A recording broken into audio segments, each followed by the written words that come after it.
I love my life. As you can see, I have no arms and no legs.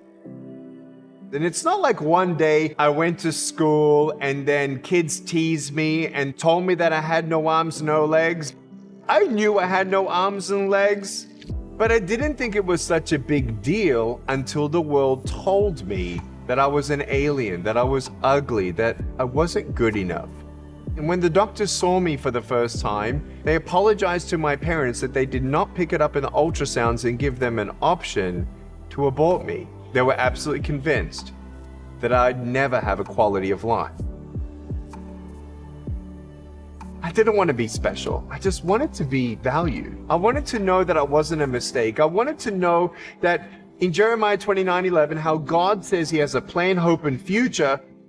I wanted that assurance that he didn't forget me.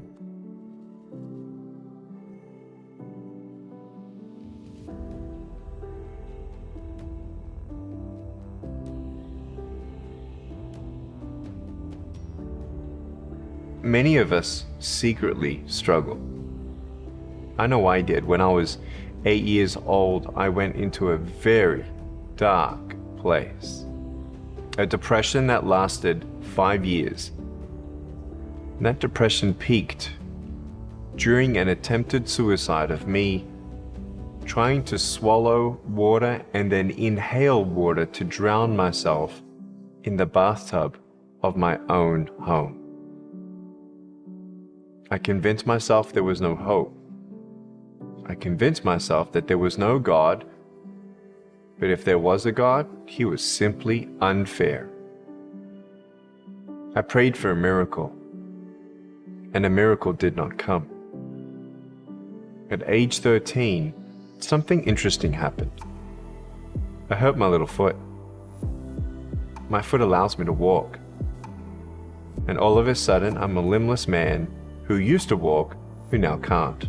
And I realized I gotta be thankful for what I have instead of being angry for what I don't have.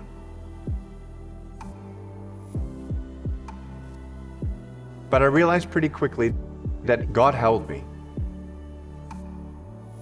Even when I hated him, screamed at him, and refused to talk to him, he loved me. At age 15, I read John chapter 9, a man was born blind, and no one knew why he was born that way. But Jesus said it was done so that the works of God would be revealed through him. And I realized, if God has a plan for a blind man, God's got a plan for me. It was the janitor at my high school who saw me speak in front of my school peers as the vice president. Little did I know that I would be approached by the person cleaning the toilets at my school and look at me straight in the eyes and saying, "I heard you talk." I said, "Oh, cool." He said, "It was better than cool. You're going to be a worldwide speaker." And I said, "Excuse me?"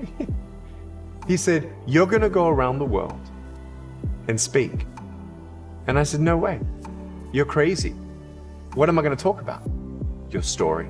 I'm like, "I don't have a story." He said, "Yes, you do." We had an arm wrestle about it. And a couple months later, he organized my first speech. And during that first speech, people were crying, thinking, what's going on? But little did I know that God could use me to talk about something I thought I never had. Hope. I could very well be someone that maybe one day shares my story with more people. And maybe when I don't get a miracle, I can still be one.